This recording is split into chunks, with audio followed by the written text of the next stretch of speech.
you, and welcome to the channel. If you're new here, please click that subscribe button. Alright, so we're here at AGN Motorsports. We're going to jump straight into this video with some dyno pulls with the ITBs on the K20A3 bottom end with the K20A2 head. And then we're going to do some dyno pulls with the same setup, just swapping the RBC intake manifold on. Let's go ahead and get started with this video. 106 roughly, 20% humidity. It is really hot. We just had the fan going. I had to turn it off so you guys could hear me, but yeah. All right, so Eric is going to be doing some adjustments with the throttle position and the RPM range just to kind of get everything dialed in right where it needs to be. There will be a few backfires and stuff like that. He's just kind of fine-tuning everything, and then we'll get the finalized number and go swap the ITBs out for the RBC and come back and do it again.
So I went ahead and took the ITBs off and put the RBC intake manifold back on, and we're gonna head back to the dyno. Now, one of the reasons we did this is because the 52mm throttle bodies, I think, are too tiny for a K20A2 cylinder head with the big K24 cams, and it's actually kind of restricting airflow. Eric even thinks the RBC will make more power, and he did everything he could to get power out of it, but it is really hot, so we're also limited on the temperature outside is actually killing horsepower big time. So it's the exact same temperature, so we're gonna actually head back to the dyno with the RBC on and see if he can squeeze any more power out of it. And we're not going open downpipe this time. We're just gonna see what we can do with how it's set up. So K20A2 head, K24 cams, 50-degree intake gear, with the RBC versus the ITBs. And this will be our apples to apples comparison. This is as close as we're gonna get. So we're gonna go ahead and head back.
so there it is with the RBC versus the ITB setup. The ITB does have its advantages, a little bit quicker throttle response on the low end, and it built up power just a little bit easier, but the RBC is a clear winner. I do need to redesign the cold air intake that is just sucking hot air right from the exhaust back there.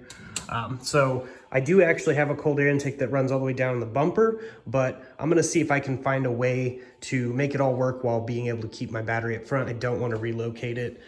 So that's the main issue, but this setup is definitely good. It may not have made the 200 plus horsepower numbers that I was expecting, but it is a lot of the problem is the temperature. Plus the K20A3 is lower compression. If I was to throw the K20A2 in here, throw this RBC on it and go get it tuned, I'd easily make 210, 220 horsepower on a cooler day. So we may go back whenever it is a little bit cooler just to see the difference, but overall it pulls really, really good. It is very responsive and it is a perfect daily. So I can still take it to the track and have some fun and continue dailying it. So my miles per gallon won't be affected with the RBC and all of that. But with the ITBs, it did actually go through gas really, really fast. So I am thankful that that didn't work out. So praise God. But there it is for the somewhat apples to apples comparison of the RBC and the ITB difference. So this is definitely still a good kit. If they had a little bit bigger sizes like Drag Cartel and so on, then it would be better. But 52 millimeters is good for an A3. But if you're going anything bigger than an A3, or say you have a K24 A4 or K24 A8 style engine, that'll work perfectly fine on there, as long as you're not shooting for big, huge numbers.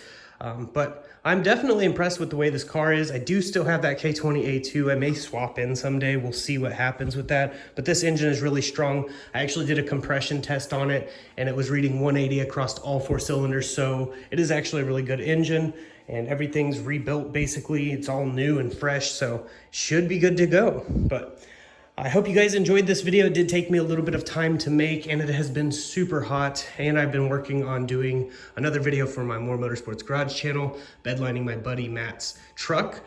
So definitely want to stay tuned over to that channel. I'll have it linked in the description so you guys can see that thing getting bedlined. It came out really, really nice. But yeah, huge shout out goes to Eric from AGM Motorsports for being quick to get it on the dyno and help me with content for you guys. Greatly appreciate Eric, and his information will be in the description. But that's basically it for this video. If you liked it, please hit like, drop a comment, share it around, and stay tuned for more, because there will be more if God is willing. But before I get off here, I just wanted to say this. I wouldn't have got this far in life if it wasn't for my personal Lord and Savior, Jesus Christ, and he can be your personal Lord and Savior too. All you have to do is repent, believe in the finished work of the cross, and as Romans 10:9 says, confess with your mouth, believe in your heart that God has raised him from the dead, and you will be saved. So I definitely recommend checking out the scriptures. There will be a link in the description for a free Bible download, and always remember, Jesus